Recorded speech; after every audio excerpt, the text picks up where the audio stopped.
Before we dive in, don't forget to subscribe and leave a like. Your support means the world to us. Thank you so much. Let's begin. Chapter 1. The Paradox of Freedom. Have you ever felt that despite the absence of visible barriers, something within you is holding you back?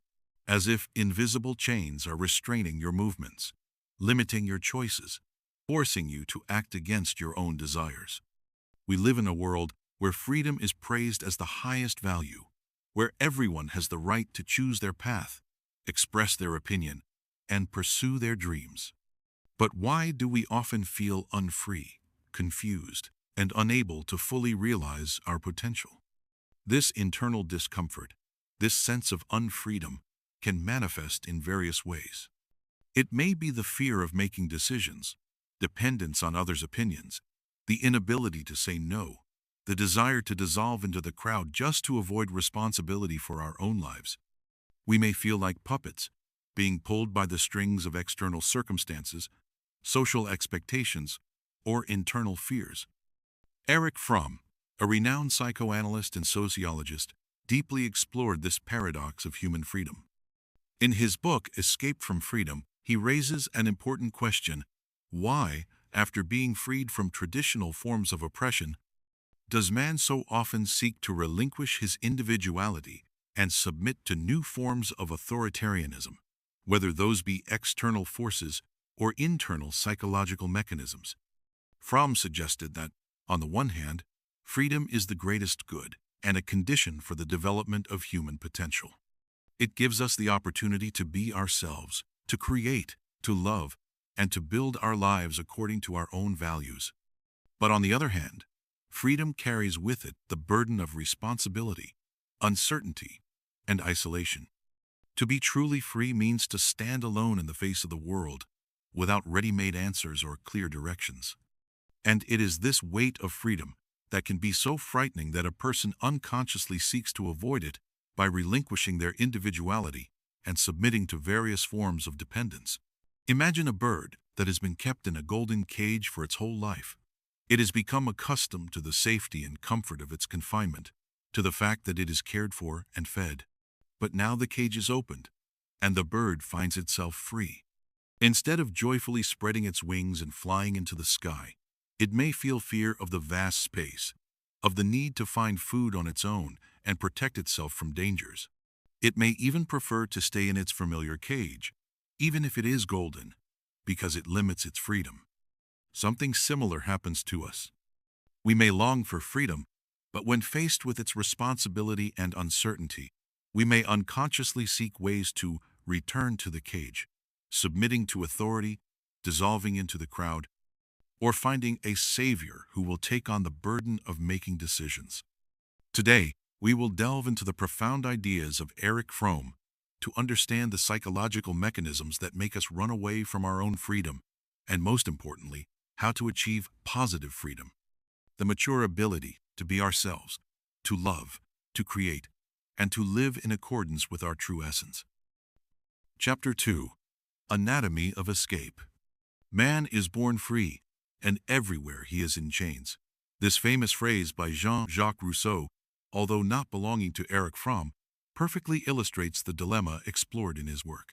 Fromm believed that, after being freed from rigid social structures and traditions, man in the modern age faced a new problem: how to deal with his own freedom.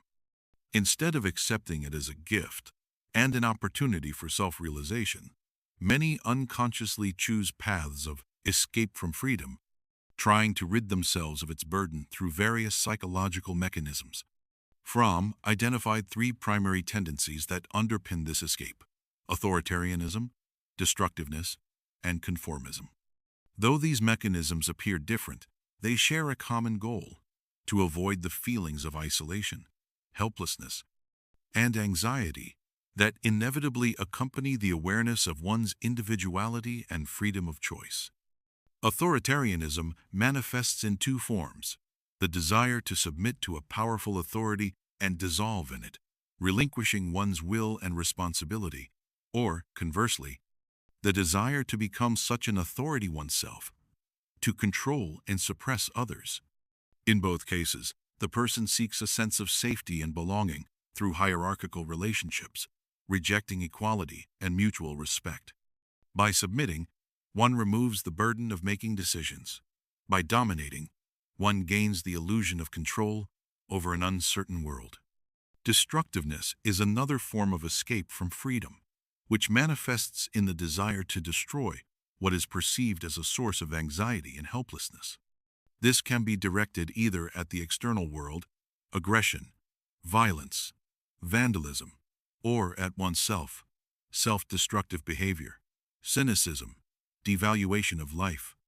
Often, the root of destructiveness lies in an unconscious sense of despair and powerlessness in the face of one's freedom and the complexity of the world. By destroying, the individual momentarily experiences the illusion of strength and control, albeit at the cost of personal well-being and the well-being of others. Conformism is perhaps the most widespread form of escape from freedom in modern society. It consists of the abandonment of one's individuality and dissolving into the collective we, the desire to be like everyone else, in order to avoid the feelings of loneliness and rejection. Conformism manifests in following fashion trends, accepting dominant opinions and behavioral standards without critical reflection. A person who chooses the path of conformism gains a sense of belonging and safety, but at the cost of losing their authenticity and ability to think and act independently. The modern person, freed from the shackles of the pre-individualistic society, which gave them a sense of security, has not gained freedom in the positive sense, the realization of their individual I, but, on the contrary, fled from this freedom, seeking a new security through submission and conformism. Erich Fromm wrote, "These mechanisms of escape from freedom, although they may temporarily reduce feelings of anxiety and isolation, ultimately lead to the loss of one's identity, an inability to engage in genuine love and creativity, neuroses, and a sense of inner emptiness." Recognizing these tendencies within oneself and society is the first step toward overcoming the escape from freedom and achieving a mature and loving personality. Chapter 3. Authoritarianism, the chains of submission and power. The authoritarian personality admires power and at the same time submits to it. This succinct description by Erich Fromm reveals the dual nature of authoritarianism as a mechanism of escape from freedom. A person who chooses this path seeks to rid themselves of the burden of their individuality, either by unconditionally submitting to an external force or by identifying with this force and suppressing others. In both cases, there is a rejection of equality, critical thinking, and genuine interpersonal connection. The desire for submission arises from a sense of personal weakness, helplessness, and fear of uncertainty. A person experiencing these feelings seeks a strong authority, whether it is a leader, ideology, tradition, or even a partner in a relationship, to whom they can unconditionally trust and offload responsibility for their life. By submitting, they gain the illusion of safety and belonging, freeing themselves from the need to make decisions and take responsibility for them. "I am just following orders" often becomes a justification for abandoning one's own conscience and moral principles. On the other hand, the desire for dominance is the flip side of the same coin.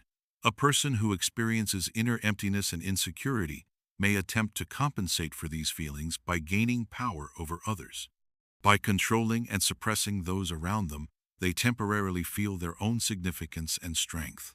An authoritarian leader needs subordinates just as much as a subordinate needs a leader. Their relationship is based on mutual dependence, not on mature interaction between equals.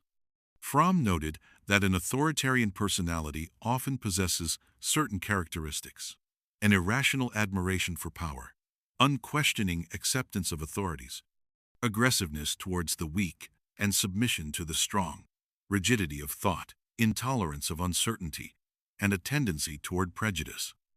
These traits serve as psychological defenses against the anxiety associated with the awareness of one's freedom and individuality. Authoritarian tendencies can manifest in many areas of our lives. In relationships with parents or partners, this may express itself in the desire to control every action of the other person or, conversely, in complete dependence on their decisions. At work, this may show up as blind obedience to superiors or a despotic management style. In politics, it leads to supporting totalitarian regimes and intolerance towards opposition.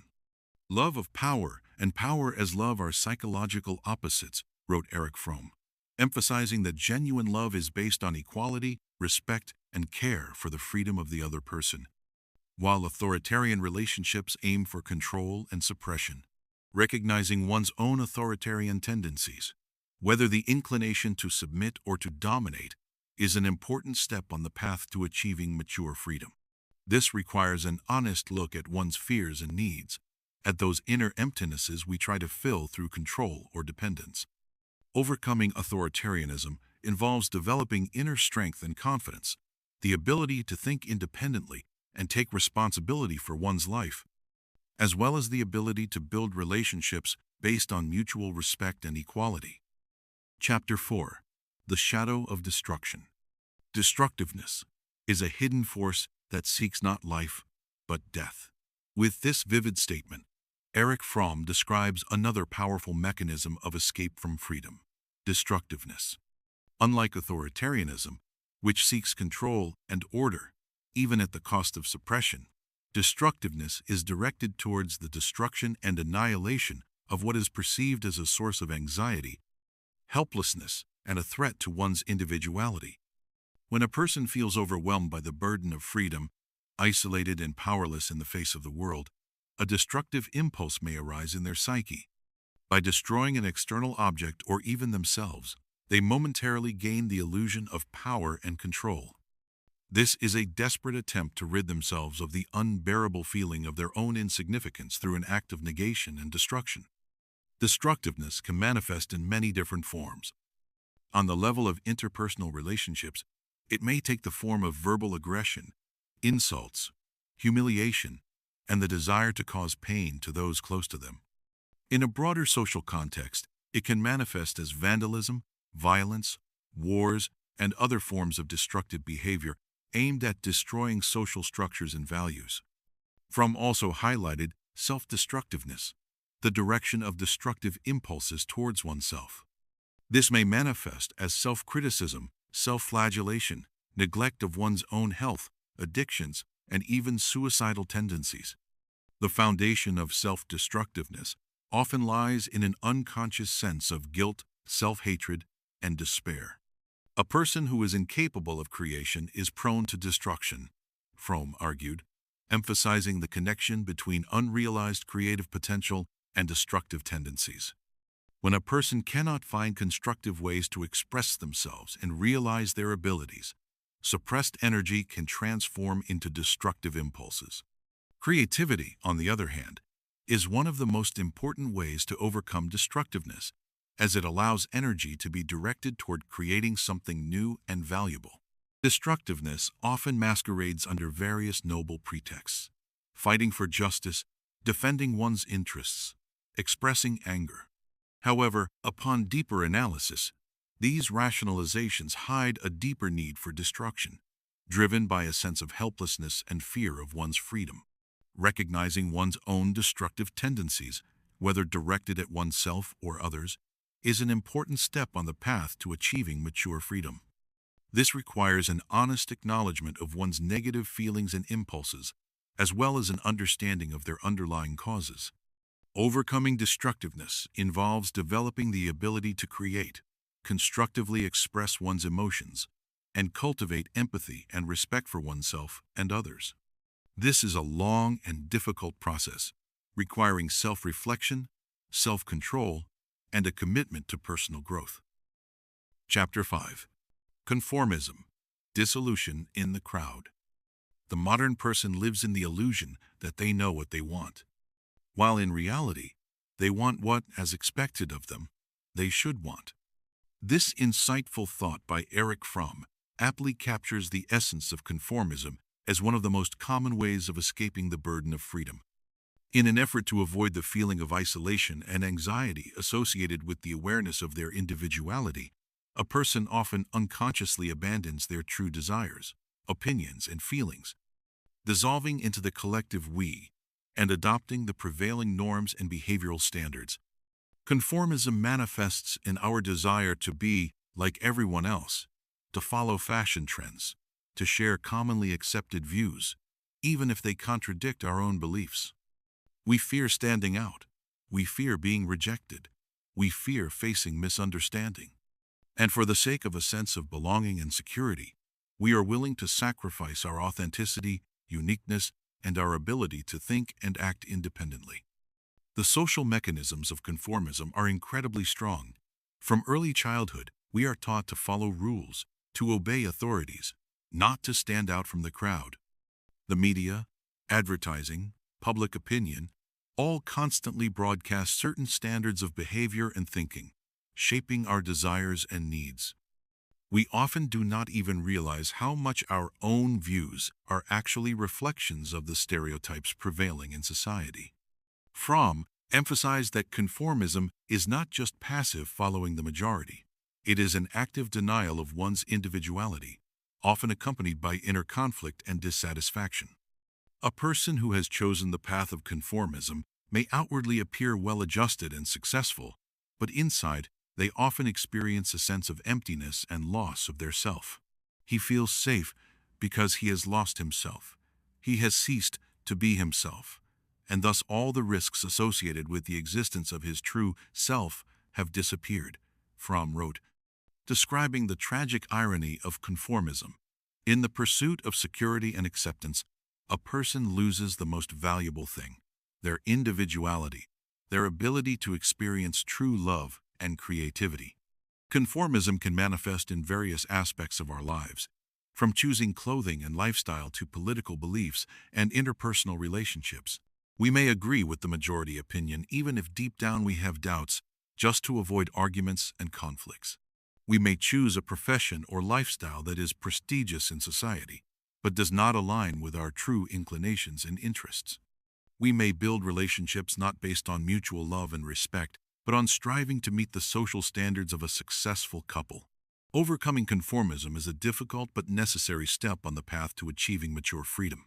It requires developing critical thinking, the ability to make independent judgments, and the courage to express our own thoughts and feelings, even when they differ from the opinion of the majority.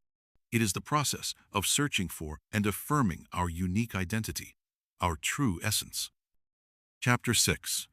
Positive Freedom. The Path to Maturity. Freedom, although it made man independent and rational, also made him isolated, thus anxious and powerless, Erich Fromm wrote, highlighting the ambivalence of freedom. However, he did not believe that escaping freedom was mankind's inevitable fate. The alternative to neurotic mechanisms of avoidance is the development of what Fromm called positive freedom, the mature ability of a person to engage in spontaneous activity, love, and creativity, grounded in integrity and independence.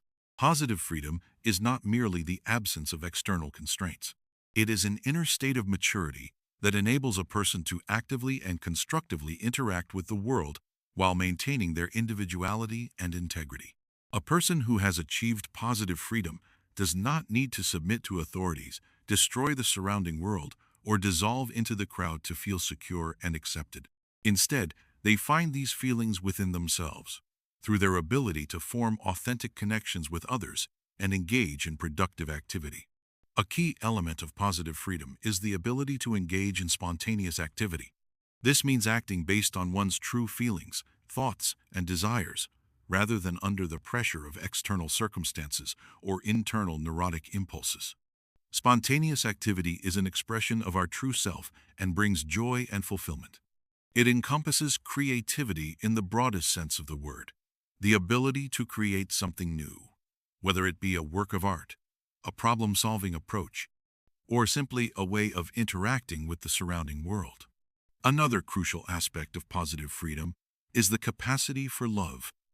For Fromm, love is not a passive feeling but an active force within the person, aimed at understanding and accepting another person in their individuality. Mature love is characterized by care, responsibility, respect, and knowledge. It involves overcoming egocentrism and the ability for true empathy and compassion. Love is a means of overcoming the feeling of isolation and achieving a deep connection with others, without losing one's own individuality. Finally, positive freedom involves the development of integrity and independence. A mature person has a strong sense of their self, the ability for independent thought and decision-making, and the willingness to take responsibility for their life. They do not need constant approval from others and are not afraid to be themselves, even if their views differ from the majority opinion.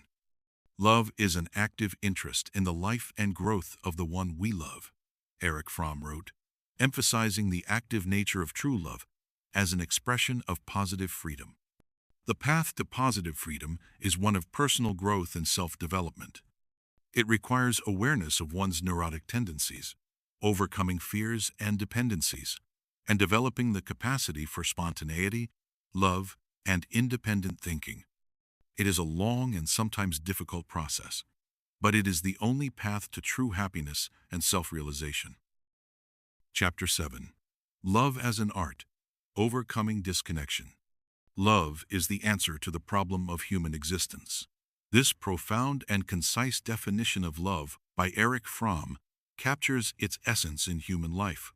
For Fromm, love was not merely an emotion or feeling, but an active force, an art that must be learned, and the only way to overcome the fundamental sense of isolation and disconnection inherent in human existence after gaining freedom. Fromm identified several forms of love, each with its own characteristics and significance for our mental well-being. Maternal love, unconditional care and acceptance of a child, giving them a sense of safety and self-confidence. Brotherly love, love between equals, based on a sense of community, solidarity, and respect for the individuality of the other.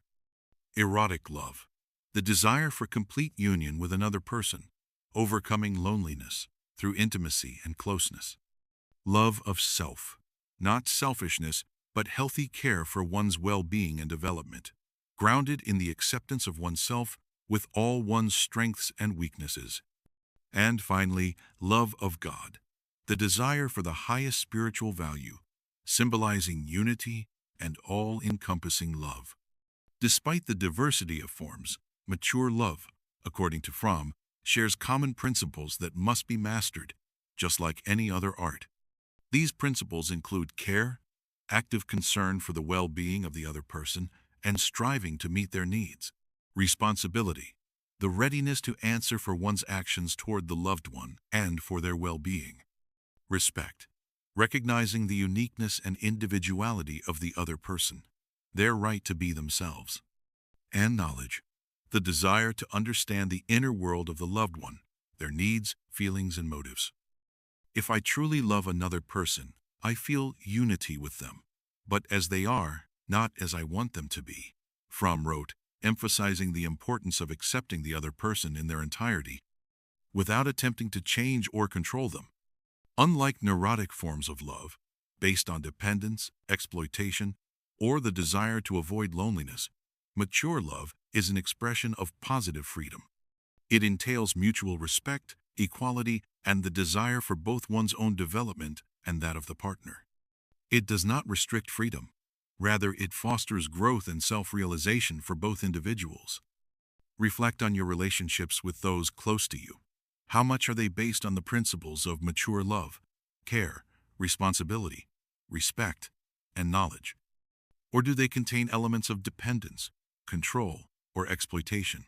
An honest analysis of your relationships can be an important step toward developing the ability to experience genuine love. The development of the art of love requires time, patience, and constant work on oneself. It involves overcoming one's own egocentrism, cultivating empathy, and the ability to sympathize, and being willing to compromise and consider the needs of the other person. But the efforts invested in mastering this art are richly rewarded by the deep sense of connection, closeness, and mutual enrichment that mature love brings into our lives. Chapter 8. The Freedom to Be Yourself. Our journey through the deep and insightful ideas of Erich Fromm on the escape from freedom and the path to a mature and loving personality has come to its conclusion. We have explored the paradox of human freedom, our desire for it, accompanied by the fear of its burden, and the psychological mechanisms we unconsciously use to avoid the responsibility and uncertainty associated with our individuality. We have examined authoritarianism, destructiveness, and conformity as the main forms of escape from freedom, observed their manifestations in our lives, and realized their destructive consequences for our mental well-being and our ability to form genuine human relationships.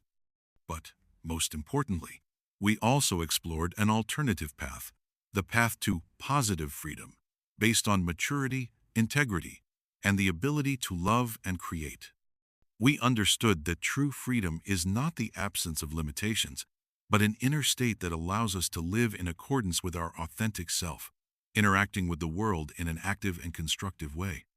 Erich Fromm convincingly showed us that love is not merely a passive feeling, but an active art requiring care, responsibility, respect, and knowledge.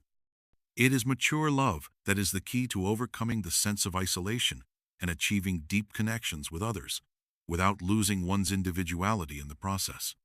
The path to positive freedom is a conscious choice, requiring the courage to face our fears and neurotic tendencies. It is a continuous process of self-awareness and self-development, aimed at freeing ourselves from inner chains and cultivating the ability for spontaneity, creativity, and genuine love. Reflect on your own journey. What escape mechanisms from freedom do you notice in your life? In which situations are you inclined to submit to authority, exhibit destructiveness, or dissolve into the crowd? Becoming aware of these tendencies is the first and most important step toward liberation. Make a conscious choice in favor of your individuality. Develop your unique abilities and talents. Do not be afraid to express your own thoughts and feelings, even if they differ from the opinions of the majority. Learn to build relationships based on mutual respect, equality, and mature love. Remember, true freedom is not a gift, but the result of your conscious efforts. It is the ability to be yourself, to love, to create, and to live in accordance with your inner truth without needing constant approval or control from others. Become free to be yourself. Free yourself from the burden of neurotic dependencies and fears. Unveil your true potential as a mature and loving person, and you will not only achieve inner harmony and happiness, but also gain the ability to build a more humane and just world around you. Don't forget to subscribe to our channel and leave a like if this video resonated with you. Thank you for being with us and for listening till the end. There's so much more here that we hope will inspire and motivate you. With gratitude, until next time.